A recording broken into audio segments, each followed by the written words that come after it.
Rich Diviney, welcome to Partnering Leadership. I'm thrilled to have you in this conversation with me. Thank you, Mahan. Thanks so much for having me, and I'm excited to have the conversation as well. I absolutely love your book, The Attributes, Rich. I love the perspective you take and the humility you have with which you share a lot of fun stories that relate to all kinds of leaders in all organizations, even though your background and experience is with the Navy SEALs, and we're going to touch on that. I think it relates very well to leaders as they try to lead their organizations through uncertainty. But before we get to that, would love to know whereabouts you grew up and how your upbringing impacted the kind of person and leader you became. Yes, absolutely. Well, I grew up in Connecticut, and I have a twin brother, an identical twin brother, and I have a little brother and an older sister. So the four of us, and my parents were wonderful, and I had a really nice childhood. But growing up, my dad, who was a private pilot, would take us flying, and we loved it. My twin brother and I loved it, and we decided very early on we wanted to be military jet pilots, and so that's what we set our sights on. And it wasn't until maybe the early 90s, I think the first Gulf War, I was in high school and learned about special operations, learned specifically about the Navy SEALs, and said, wow, this is something that I might want to try.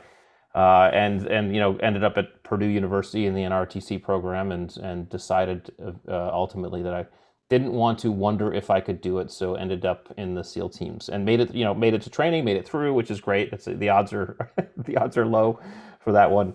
But as an officer, was really in charge for my whole career. I was always in charge of something, and I always make a distinction between being in charge and being a leader because they're not the same thing. One is a noun and one is a verb. Anybody can be in charge; you can be designated that, but to be a leader, you have to be chosen. You have to be decided. Other people have to decide, right?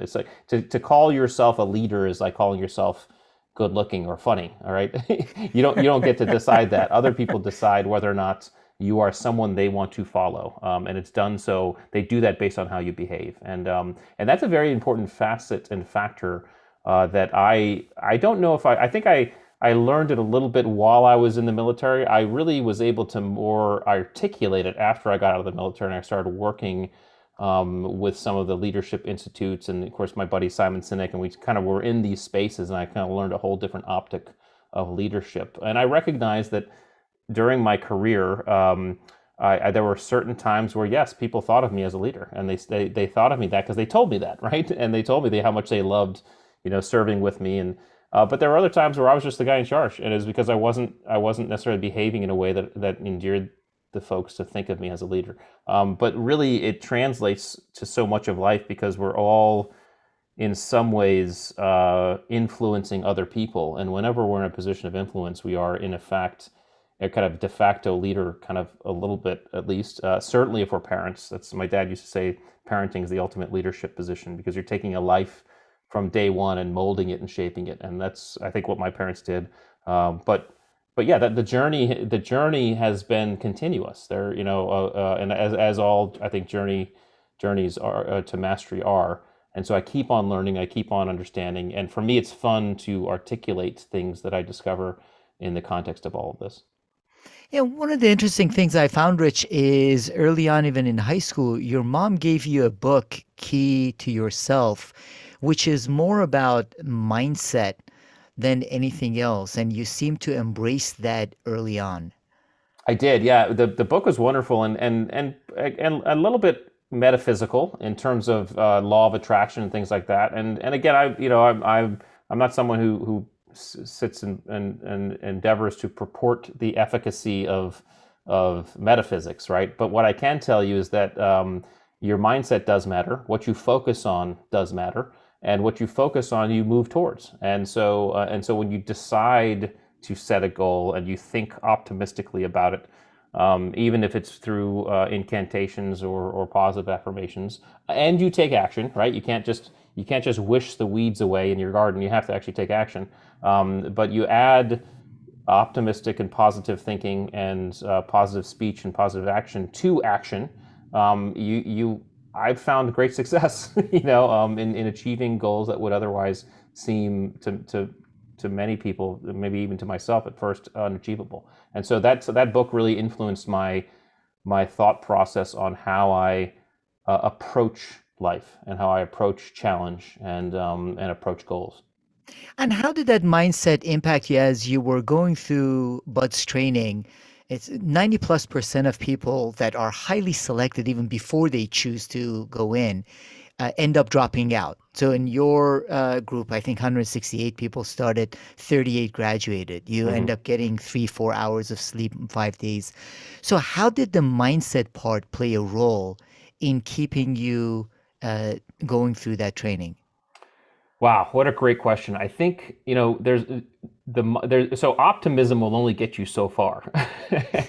When you and what SEAL training teaches you, or at least throws you into, is an environment where there's very little space to be optimistic because you are just in the throes of misery. And again, I say this was an environment that the military placed us in. A lot of human beings get thrown into these environments, whether it be through disease or poverty or just things that happen in life. And so the things I did and learned in SEAL training can be translated and can be applicable to everybody going through tough stuff, right?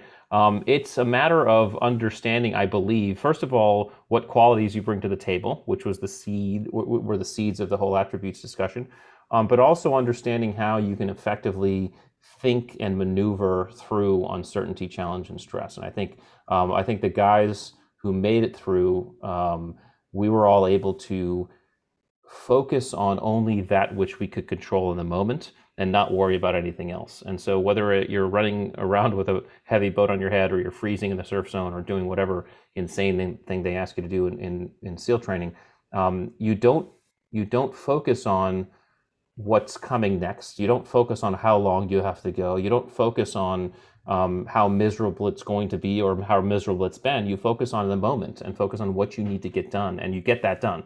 And that, in fact, has neurological backing because when we do that, when we goal set that way, even in micro doses, we in fact incur natural dopamine reward systems in our brain and our physiology. So when we set even a micro goal, I'm going to just get through this next 5 minutes, right? Once you achieve that, if it's a meaningful goal, you get a dopamine reward, and so your body literally says to yourself through dopamine, "Okay, this is good. Keep doing this." And that's how you begin to understand and learn how to step through these challenges. So what I wonder, Rich, is while you can't talk about the specifics of the missions you went on, were there any missions where you had to run around with boats on your head or you had to lay on the sand in cold water?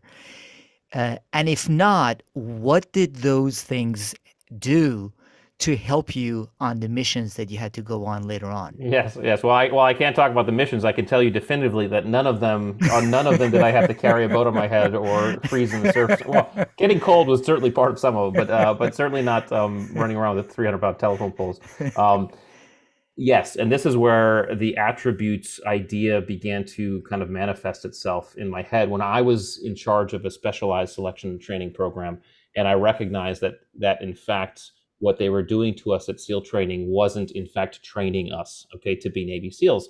It was in fact putting us into situations and environments to tease out the qualities, the attributes to see if we had the right attributes to be a Navy SEAL, if we had what it took to do the job.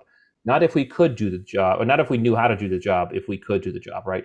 Know how is skills, could or can is attributes. So what are those qualities required? And this is where we start to run into trouble as people in businesses who are trying to assess the current team they have or bring on board new players, new participants, because we get seduced by skills. And the reason is because skills are visible. Again, just to kind of level the bubble here, skills are not inherent to our nature. We're not born with the ability to throw a ball or ride a bike or balance a spreadsheet. Okay, we learn how to do those things. We're trained. We're taught to do those things. They also direct our behavior in known specific environments. This is how and when to balance a spreadsheet or ride a bike or drive a car. As such, because they're visible, they're very easy to assess, measure, and test and score. In fact, right? We can put scores around, we put stats around them, we can see how well you can throw them on resumes. What skills don't tell us is how we're going to show up in environments of stress, challenge, and uncertainty. When the environment becomes unknown, it's very difficult to apply a known skill to an unknown environment. Therefore, we begin to lean on these attributes, these qualities. Attributes are uh, uh, innate, right? We're all born with levels of resiliency or adaptability or situational awareness. Now, we certainly develop them over time and environment, but we can see levels of this stuff in small children. Um, they also attributes don't direct our behavior; they inform our behavior. So, for example, my son's levels of perseverance and resilience informed the way he showed up when he was learning the skill of riding a bike and falling off a dozen times doing so. Right. So they inform how we show up. And then because they're hard to see and they're not necessarily visible, they're hard to assess, measure, and test. You can't sit across the table in an interview process, for example, and assess someone's levels of adaptability or patience or resilience. And so oftentimes during the team building process, we get seduced by skills. This is where you get the dream team concept. And I heard all the time when I was getting out of the military, or after I got out of the military, I was talking about high performing teams. These people would come up to me and say, "Listen, Rich, we're building these dream teams. Best graphics designer, best marketing person, best salesperson, whatever it is." And they're doing great when things are going great, but as soon as things go sideways or the plan goes to heck, they turn toxic. What's going on? And for me, at that point, it was a very easy answer. I said it's because you're building your team based on the wrong things. You're looking at skills. You're not looking at attributes. Attributes are what we need to look at if we want to really deconstruct performance. And before we go into understanding those attributes a little bit more, I want to underline the differentiation between attributes and skills. So you are not necessarily saying that attributes can't be developed. It's just that we inherently have some more than others. Initially, when I was reading your book and listening to some of the conversations, I was wondering how this fits in with respect to conversations around a growth mindset, Mm-hmm. in that I don't have these skills and capabilities or attributes yet. So with that attitude, if you want it, you can develop it. Yes, and so a couple. Yeah, I'm glad you brought that up. First bit of good news is that we all have all of the attributes. Okay, because we're human, we have all of them. The difference in each one of us are the levels to which we have each. Right. So I'll take adaptability as an example. And adaptability, if high adaptability is a 10 and low adaptability is a 1, I would probably be around a level 8 on adaptability. What does that mean? That means that when the situation and the environment changes around me outside of my control, it's fairly easy for me to go with the flow and roll with it. Okay. Someone else might be a level 3 on adaptability, which means when the same thing happens to them, it's difficult for them to do it. They're still adaptable because as human beings we are. It's just difficult. It takes effort. Okay. So if we were to line up on a wall a bunch of dimmer switches and each dimmer switch represented an attribute, and I talk about 25 in the book, there are more than 25 of course, but each dimmer switch represented an attribute. All of our levels for each one would be different, which means our lines would all look differently. And there's no judgment in that. It's how we show up. It'll be like judging our hair color. Okay. It's how we show up. Now, you can, if you're lower on an attribute, you can develop an attribute. You just can't do it the same way you do a skill. Okay. And a quick back of the envelope test for someone to determine whether or not it's an attribute or a skill, because they get conflated all the time, would be to ask yourself, can it be taught or can I teach it? If the answer is yes, that means it's probably an attribute. If the answer is yes, that means it's probably a skill. If the answer is no, it means it's probably an attribute. So the example would be, Mahan, you say, Rich, I would like to learn how to shoot a pistol and hit a bullseye every time. Okay, well, I could take you to the range and teach you how to do that within a couple hours. Okay, that is a skill. Or you could say, Rich, I want to learn how to be more patient or more adaptable. Well, I can't teach you that.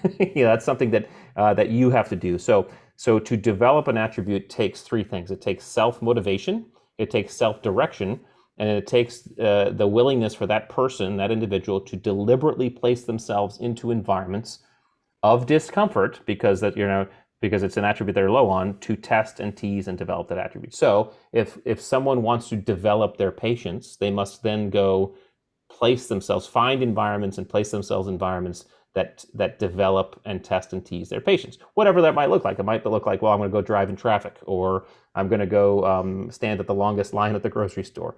Having kids is one I always joke about. That'll develop patience pretty quickly. But yeah, you have to find yourself so you can develop attributes. Here's the other bit of good news: is that you don't necessarily need to you don't have to have a lot of all of the attributes. In fact, that's impossible. A, but B, you don't need to. This is about figuring out our own engines, right? I always kind of describe ourselves as automobiles. Okay, some of us humans are Ferraris, some are SUVs, some are Jeeps. Okay, there's no judgment there because the Jeep can do things the Ferrari can't do, and the Ferrari can do things the Jeep can't do. It's all about understanding, lifting your hood and understanding what your engine looks like. Because if you start understanding what your engine looks like, you start to say to yourself, wait a second, I am actually a Jeep that's been trying to run on a Ferrari track. That's why I've had so much trouble. Or conversely, a Ferrari trying to run on a Jeep track. So at that point, you can make a choice. You can say, well, actually, I want to be a Jeep that runs on a Ferrari track. So now you know exactly which attributes you might need to work on to be a Jeep that better runs on a Ferrari track. Or you say, actually, no, I'm going to take my Jeep engine and go find a Jeep track because that's where I'll be happiest. Okay, so you don't have to be have a lot of every attribute. It depends on what goals you have. Depends on what niche you're in. I always joke that the stand-up comic doesn't necessarily need a lot of empathy. In fact, too much empathy can be detrimental to a stand-up comic, right? Because how are you supposed to find the funny at a funeral if you have too much empathy? Okay, so it's really about understanding what you want to do in life, what your contexts are, and then what that attribute list looks like. And then in business and in teams, it's important to understand what attribute list is required for that specific role or responsibility. The list of attributes that make up a great Navy SEAL is going to look different than the list of attributes that make up a great salesperson or a great teacher or a great surgeon or whatever that. So businesses as people in business and teams, you have to understand and do the diligence on saying, okay, what are the attributes that actually make sense in this environment, and then look for and select for those. You do have a good list and survey people can fill out on the attributes.com and book site Mm-hmm. where they can find out their own attributes. Now, when leaders are looking first on in the hiring process to determine attributes, you already alluded to the fact that you can't sit across a table from people and determine their attributes. Are there psychometric profiles that can be done, or are there other processes that need to be instituted in the hiring process to make sure you have people with the right attributes for the role you're hiring? Yeah, there are tons of personality assessments and things like that you can get. I have not. I've done most of them because I find them vastly interesting. I wouldn't be able to speak to the ability of any of them to kind of dive deeply into attributes. And the assessment you can take on our site gives you a kind of a score as to where you might fall on this stuff. So that could help. The best and most pure way to look for attributes is inside of environments.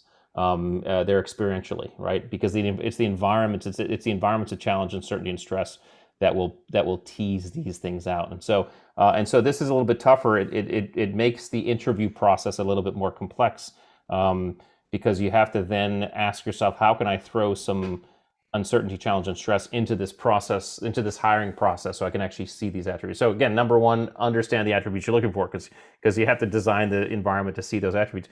But a good example I often use is one of a sales guy, right, or gal. If you and I, for example, wanted to hire someone who was great at sales, okay, you and I could tell this person on Friday, say, okay, come in Tuesday morning, and when you come in, we want you to sell this pencil, okay. And so you and I, we all get to Tuesday morning. This person comes in, and we sit down and say, okay, give us a sales pitch. And the person gives us a great sales pitch that is highly convincing, very professional. And we're like, okay, that's fantastic, right? The problem is you and I would not have learned much about that person. Okay, all we would have learned is that person knows how to prepare their pitch and give their sales pitch for that pencil. So what we might do instead is, again, on Friday, say, come in Tuesday, sell us this pencil. When we get there Tuesday morning, though, instead of the pencil, we say, hey, plans have changed. You're not going to sell us this pencil. You're going to sell us this coffee cup. Okay. And oh, by the way, there's no audio visual, so you have to just go off the cuff. Now, at that point, what you and I would have to do very deliberately is divorce ourselves from skills assessment. Okay. Because what we're about to see is probably going to be ugly. All right. But now we're not looking at skills anymore. We're looking at attributes. So let's look how this person behaves. Is the person funny? Is the person adaptable? Is the person kind of thinking on the fly, thinking quickly? Is the person resilient from what you just said? Or is the person kicking the dirt, blaming, and they're kind of going down a spiral, right? Now we're starting to tease out attributes because you've just thrown some uncertainty. So the idea is to add into any hiring process some of this uncertainty, challenge, and stress. And again, it doesn't have to be Machiavellian, okay? It can be, and it needs to be contextual, right? So in other words, in SEAL training, you go and you sit in the surf zone for hours freezing, right? for me to take a group of proposed or prospective accountants into the surf zone and freeze them wouldn't tell me a lot about how they're going to be at accounting. Okay, so the environments have to be contextual to what you're looking for, but that is the key. Environment is the key, is the most pure way to kind of look for these things. And therefore, it takes a lot more effort to be able to determine what the right attributes are for the role and whether the person has those attributes. But that sets the person up for success within that team. Now, as you're looking at teams, how do you make sure the interplay of the attributes lead well to the organization or team's goals and results? Yeah, I mean, so again, the attributes required for each team, depending on the role of that team, the list is going to be specific. But then there are some decidedly specific attributes that relate to human relations, right? And so in the book, I outlined 5 different categories, and the categories are grit. What are the attributes that make up grit? What are the attributes that make up mental acuity? What are the attributes that make up drive? And then what are the attributes that make up leadership and team ability? So the first 3 categories, grit, mental acuity, and drive, those are all kind of individually focused, right? That kind of talks about individual performance inside of an environment. When we start talking about leadership and we start talking about team ability, those are the attributes that speak to our performance with other human beings.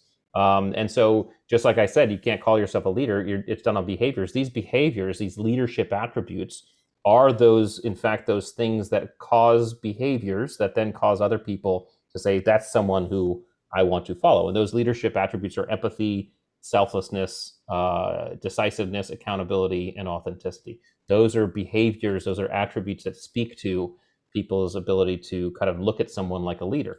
And we know this because we've asked questions around the world to thousands of people. What do great leaders do? What are those behaviors? And we get the same list every time. And those 5 are always on the list. But then you have the team ability attributes. What are those attributes that speak to our ability to relate and work with other human beings? And those are integrity. And again, integrity can be defined as do the right thing. We have to remember that integrity is subjective. People often make that mistake. They think integrity is not subjective. They think it's objective, and that's not the case.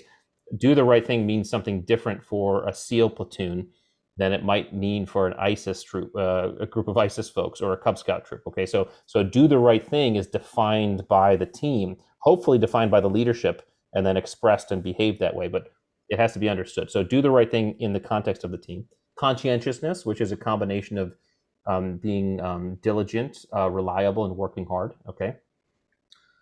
Humility, which is kind of a no-brainer because arrogance on a team is disastrous. Okay, so am I someone who shows up? And it's not humility. It's not like meekness. It's humility. Hey, even if I am an expert, I still have something to learn, and I can learn from others, and I need my teammates. That's humility on a team. And then humor, which is one of the most important parts, which is really this idea: are we able to laugh when times are tough? Can we laugh? Because laughter is such a powerful act of human behavior. And again, much like sneezing, it's involuntary, right? And when we laugh, we get juiced with 3 very powerful 2 neurotransmitters and 1 hormone, right? So dopamine, which is a neurotransmitter, which I've talked about, and we all kind of know a lot about. So the root of all addiction, really, it's a chemical that says, keep doing this. This is good, right? So all the addictive behaviors, they are dopamine. They help create dopamine. The chemical dopamine is what makes us keep doing them. So we get dopamine when we laugh. We get endorphins, which is the human body's opiate, to mask pain. Again, we were designed by nature as endurance creatures, and we had to go long times and distances to find food, to find shelter, to find companionship. And so our body's designed to go the long haul, and endorphins flood our bodies to help mask that pain. Also, in the modern context, known as runner's high. So we get dopamine, we get endorphins, and then we get oxytocin, which oxytocin is a hormone. And again, neurotransmitters, they're kind of fast in, fast out. That's the kind of how they operate, kind of the carbon at the end of a match, right? Hormones are kind of the longer, slower in, they last longer, they're slower out. Oxytocin is it's a hormone, but it acts a little bit faster than some of the other hormones. But oxytocin, known as the trust, the love chemical, the love hormone, and you get bursts of oxytocin. You got oxytocin generation when you have when you physical touch with other human beings, or acts of kindness or generosity. Now, what's cool about oxytocin is you also get bursts of oxytocin even when you witness acts of kindness and generosity. Right. So when we see someone else do something kind, when we see someone else loving, like that's why we love the coming home videos of soldiers or pets or things like that, right? We just love it, right? That's all oxytocin. So anyway, long story short, you get all three of those when you laugh. When we laugh, we get all three of those, whether we like it or not. And that is a powerful, powerful chemical cocktail that allows us to keep going. It's one of the reasons why humor is one of the most desired qualities for humans in finding a mate, right? Because if someone can make us laugh, it means, oh my gosh, this person, that they have me, they have my back, they help me keep going, right? And it's feelings. It's not just a knowledge. It's not just a brain thing. It's like I actually feel it, right? So yeah, humor is the last one and really important. So I always say honor your class clowns. A team always has to have a couple. Because you have to have those people who make us laugh, and then of course the humor attribute allows you to laugh. You don't have to be the class clown; you just have to be able to laugh. But certainly have a couple class clowns on your team. Yeah, you actually tell a story, Rich, about when you were going through training of laughter that reminded me of a high functioning senior team I was on, and how the individual that made us laugh, we loved them, but I didn't understand until your story why that by itself helped our team become a more effective team. Yeah, yeah. I've never experienced a high performing team that hasn't had some class clowns, hasn't been able to laugh when times are down. It just happens. And the story I share is during SEAL training, you do something called surf torture, where they walk you out into the surf zone. You have to lay down. The waves crash over you, and then they recede, and they crash over you. It's the coldest thing you've ever experienced because the wind hits you and everything. And you're out there for what seems like hours, but inevitably at some point the instructors will drive a van onto the beach, and guy will get out with a megaphone and say, "Hey, anybody who quits right now, I have hot chocolate, I have blankets, and I have donuts in the van. So for anybody, if you quit right now, you can have that, right?" And I was in the surf zone when the instructor did that, and I remember my guy to my right, yelling immediately at the top of his lungs. He said, "Hey, do you have any chocolate glazed donuts? Because if you don't have any chocolate glazed, I'm not quitting." And so I remember bursting out in laughter. He laughed, and I remember feeling at that time, we're going to be okay, right? But I looked to my right or to my left, and the guy to my left was stone faced. He hadn't even heard the joke, right? He was lost in his pain. And I said to myself, "This guy's not going to make it." And sure enough, within a minute, he was quitting, right? And so what happened there? I mean, my buddy made that joke, freezing in the surf zone. My buddy made that joke. I was immediately flooded with dopamine. Okay, this is good. Keep doing it. I was immediately flooded with endorphins. This is fine. It doesn't feel that bad. And then I was immediately flooded with oxytocin. We're in this together, and that's how powerful it can be. I mean, and I tell you, people ask me if I miss the SEAL teams, and I say I don't miss, because I think miss usually it implies a longing or a wishing you could go back, and I know I could never go back, right? You age out of that stuff. What I look back the most fondly on are those times where we were laughing. I mean, environments around us that were just miserable, and we were laughing until we were crying. That's the type of stuff that was really priceless. And that's one of the things that I wonder and I read a lot about, Rich. Organizations spend a lot of effort and time on trying to build stronger teams where people can trust each other, rely on each other. The SEALs, your 20 plus years experience, including the time you spent, in essence, launching the Mind Lab there, do a fantastic job with building that teamwork and team trust. Some of it might be function of the environment and some of the hostilities that people have to deal with. But what else goes into it that business leaders can learn from in trying to create teams of people that work well together, trust each other, and are effective? Well, I think the advantage the military has, and it's not just the SEAL teams, but the military has, is that the training is centered around shared experience, and in many cases shared misery, right? Which just enhances everything. Okay, experience is the key. I mean, that's why teams that can work together and operate together and and move together and just experience each other are going to build trust much more rapidly than the teams that don't, or sometimes teams that are just in a business environment. It's why the offsites can be very powerful if designed correctly, because some offsites are designed solely to speak to certain people with certain attributes, right? Those offsites that are all about competition, you're going to basically you're going to sidebar all those people who are not competitive. They're going to hate it, right? So, but offsites that are designed well can actually help express these attributes, and people can bond in ways. But again, it doesn't have to be outside of the workplace. If teams go around and they show each other that they care about each other just by listening, by talking, by engaging with each other, spending time. A good friend of mine always says time is the currency of leadership, because time is it's a commodity we all have the same amount of, right? And when we give it away, we can't get it back. Okay, and so when we give someone our time, we are showing them that we care about them, and they are feeling like we care about them. And so these actions, again, behaviors. Trust is also just like leadership. Trust is built on behaviors, things that we do. I always say you can't make anybody trust you. All you can do is behave in a way that allows them to make a decision to trust you, and those behaviors are attributes based, right? And they're oftentimes the same behaviors that cause great leadership too. I mean, accountability, consistency, competence, doing the right thing, character, all these things that allow someone to say, okay, I trust this person. So yeah, we just behave in a way that shows people you care about them, and you will build trust. So, Rich, now that you spend most of your time guiding leaders and organizations, and we have to deal with a virtual and at best hybrid environment, how can leaders and teams nurture that kind of trust and that bonding that, as you mentioned, happens more through shared in person experiences? Yeah, it does. But you can do it virtually. It's just going to take more time. Yeah, take more time and effort. Okay, because again, time is the ultimate thing. You want to spend the time with the people that you on your team, and it might mean you have to do one-on-ones once in a while. It might mean when you do a one-on-one, it's not about let's talk about work. Hey, let's just have lunch. I've had people who literally do Zoom lunches, right?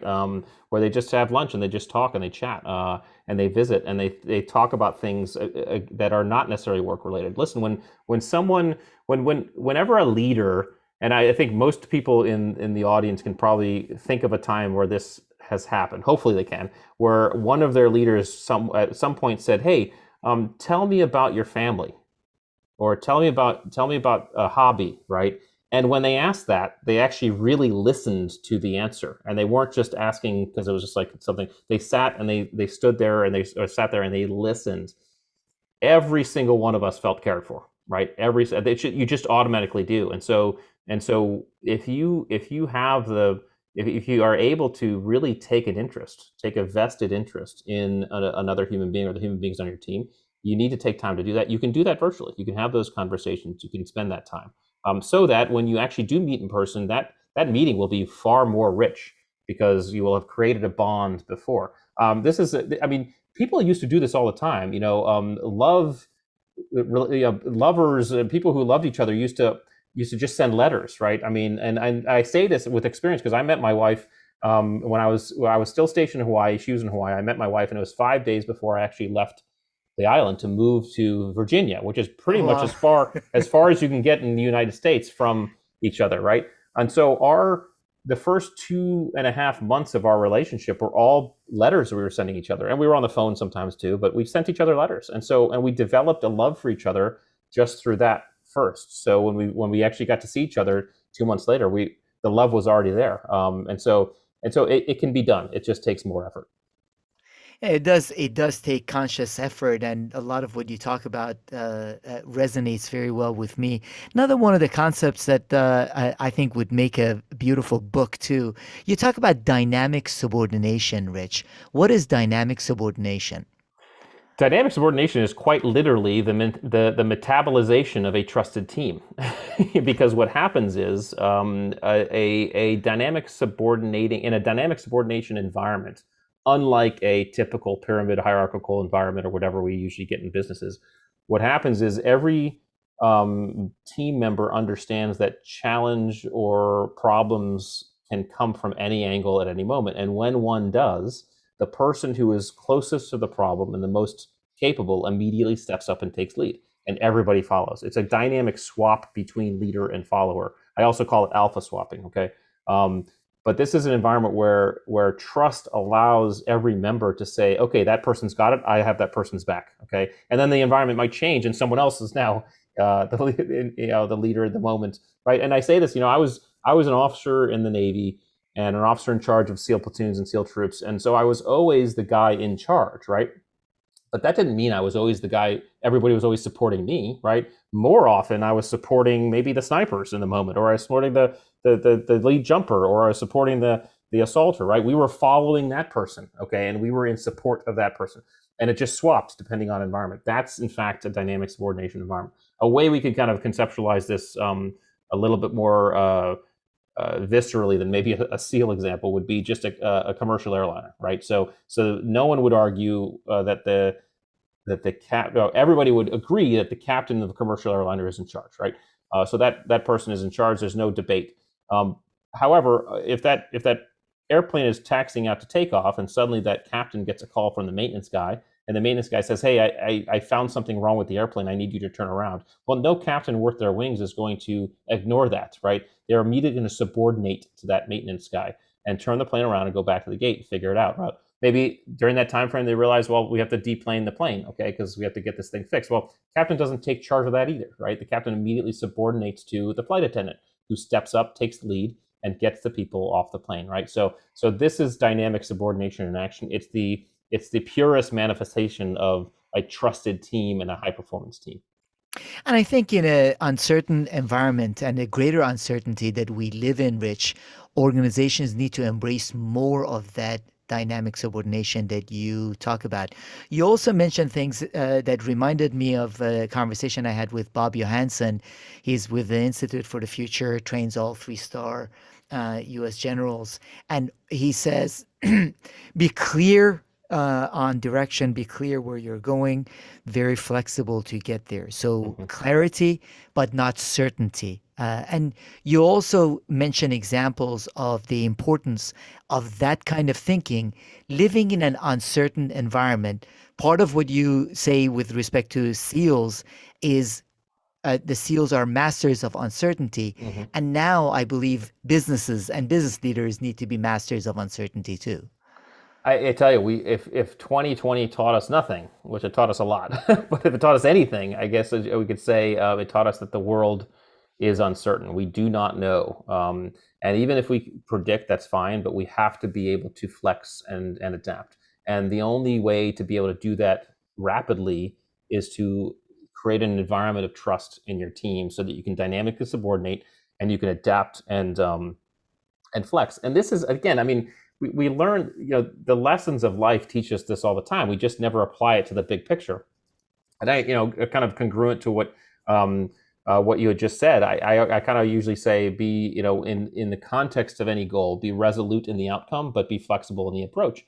And the rock climber can teach us a lot about this. Like, the rock climber looks at the face of the rock, and on the ground kind of looks at it and maps out just a general path, but that he or she might take, and then understands that the only way to begin to figure out is actually start climbing. But while they're climbing, they recognize, and it's inevitable, that they're going to find a place where what they thought was the next best pathway is not, in fact, the next best pathway. So they have to look for the next best foothold, or foot handheld, or foothold, and that might be like down to the right, like it might be down and over, right? Which means they may have to move down and away from the top, so that they may get a better optic, or get a better position, so they can move up, which is good. I mean, that tells us, even in the context of any goal, sometimes it might feel like we're moving away and down and away from our goal, but it's only in the context of getting a better handhold or foothold, so that we can actually make the rest of the summit, right? So you have to be flexible in the results. The environment around us that we cannot control will always throw in uncertainty, throw in challenge, throw in things that we have to adapt to, and so we just have to understand that's life. And I love the analogy you give, control your 3 foot environment. Yeah, I mean, controlling your 3 foot world, which is kind of a SEAL thing, is just this. It's a basic idea of saying, okay, in an environment of complexity, uncertainty, and well, and so in the military they call it VUCA, which is VUCA, volatile, uncertain, complex, and ambiguous. In a VUCA environment, it's really about asking yourself the question, okay, in this moment, out of all this uncertainty, what can I actually control, right? And then you answer that question. You say, okay, what am I going to focus on? I'm going to focus on what I can control. And then you move to that. And then by moving to that, you generate a dopamine reward because our neurology is designed to reward us for that. And you generate a different optic of the problem, right? So you can ask the question again, okay, now what do I understand? What can I control? And then you move to that. And this is really, I mean, it's really the neurological manifestation of eating the elephant one bite at a time, right? You're not focusing on the big picture. You're focusing on what you can control in the moment, moving, moving, moving, and slowly you'll make your way through challenge, uncertainty, and stress by just focusing in that 3 foot space. And that does help us control our anxiety a lot more too. Yes. In this environment, more and more leaders are feeling more anxious and are having difficulty again without clarity of where things are headed. Some of the leaders I talked to, initially they were really optimistic when the vaccine rollout came. They were thinking we're going back to a certain level of normal. And then over the past couple of months, I've seen more and more leaders get depressed with the fact and understanding that no, there is no a clear normalcy, and they're Right. going to have to continue adjusting to this. You also address resilience versus anti-fragility, Rich. Mm-hmm. This is an opportunity for anti-fragility. So how can we as individuals and as leaders of teams use the opportunity to become more anti-fragile? Yeah, absolutely. Well, so just to define the terms, resilience is I get knocked off baseline and I get back to baseline, right? And there's nothing wrong with that. That's survival. We actually need to be resilient, but a rubber ball is resilience, okay? Um, Whereas anti-fragility is when I get knocked off baseline, when I come back, I've grown stronger because of it. A muscle is anti-fragile. When you rip the muscle when you're lifting weights, if you give it the proper recovery, it grows bigger. The key is in recovery, and that's the problem. That's the problem most of us fall into, is we don't allow ourselves to appropriately recover. And to recover uh, to recover to a point of resiliency takes a certain amount of time, and to recover to a point of anti-fragility takes even more time. And so we have to find and capitalize on recovery. Now, one of the primary ways that human beings recover and recover deeply is with sleep. In fact, it's the best recovery method out of any of them because it's by nature's design. And so when we are hearing a lot in today's uh, fitness world and kind of even performance world about the importance of good, solid, effective sleep, and that is sleep science is a real thing, and getting proper sleep is absolutely essential, right? But there are other ways we can recover. I mean, again, if we think about our physiology as human beings, we have our sympathetic nervous system. We have a nervous system which goes into sympathetic or parasympathetic. Sympathetic can be known as a kind of our action nervous system or action states. And it's generating a series of chemicals when we're in sympathetic system, especially if we're in stress, right? It's generating cortisol, which is a little bit more destructive to our system. Parasympathetic is designed to recover us, right? So it's generating things like DHEA, which are the kind of, it's a building block of testosterone and estrogen. So in parasympathetic, when we're shifted in parasympathetic, we are actually generating this stuff. Well, our emotions are keys, are clues to what system we're in. And so emotions such as joy, calm, peace, exuberance, love, right? Those are all parasympathetic expressed emotions, which means when we're feeling those, gratitude is huge, probably one of the most powerful ones.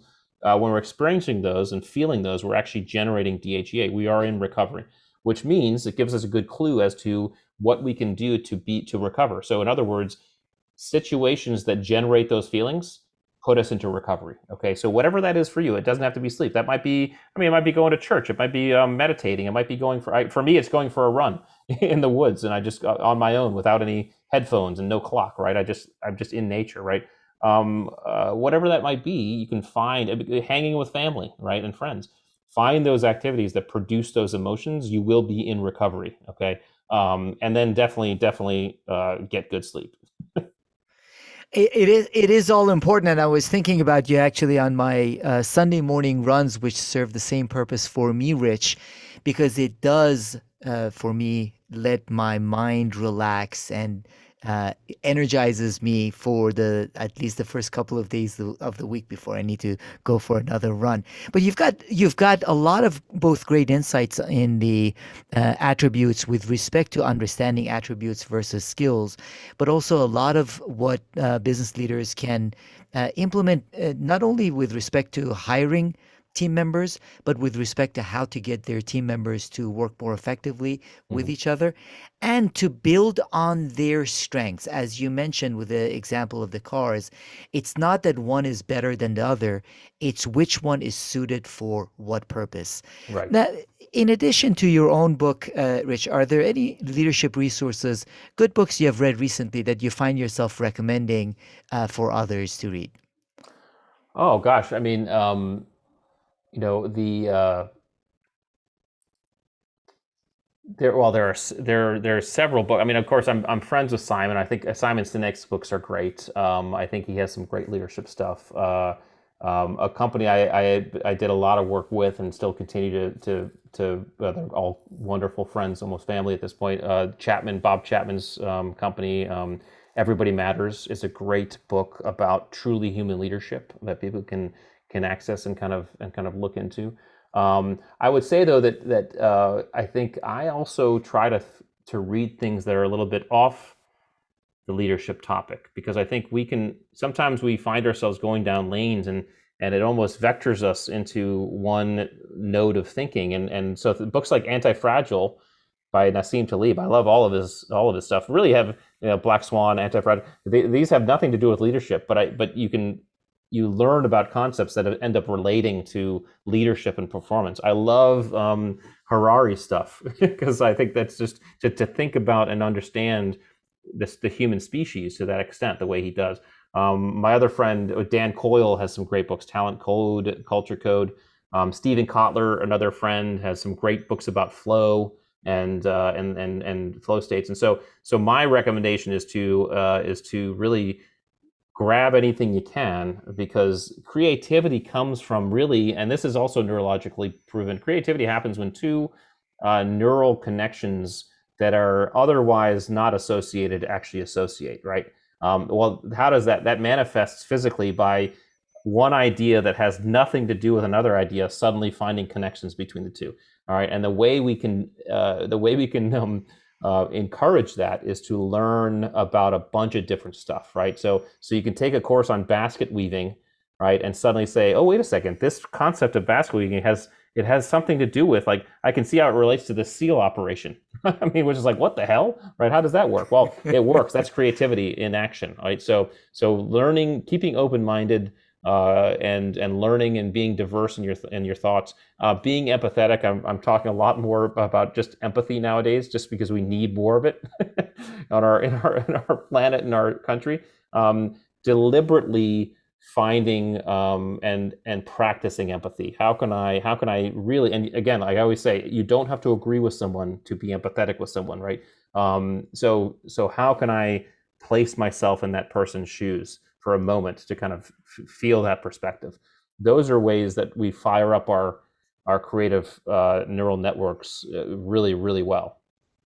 Those are outstanding recommendations. I whether it's Nassim Taleb or Yuval Harari, absolutely love their writing because it adds frameworks and different kind of thinking. So I see the world differently. So I love those recommendations. You also mentioned empathy repeatedly, Rich.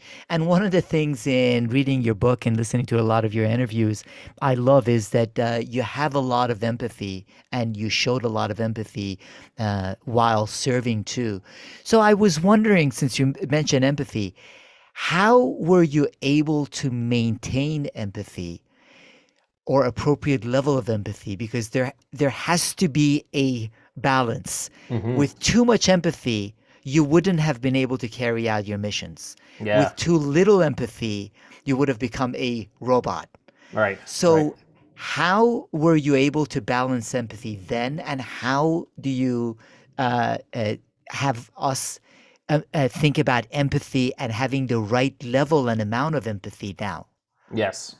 Great question. Well, I think as a human being, I was always a little bit lower on the empathy scale, which actually served well in the job I was in. And so for me, it was a deliberate act to induce empathy that I had to do. I wanted to do that deliberately. So, but again, as a Navy SEAL, you need empathy because you can't be a robot. You have to have it. But too much is just going to be, you won't be able to do the job, right? So in that case, I was pretty well predisposed. But then as I got out of the military, I recognized that my lower levels of empathy didn't serve me well as they could, right? So I've endeavored since then to up my empathy game. My wife is a great example. She's one of the most empathetic people I've ever met, so I can see how that's a powerful thing.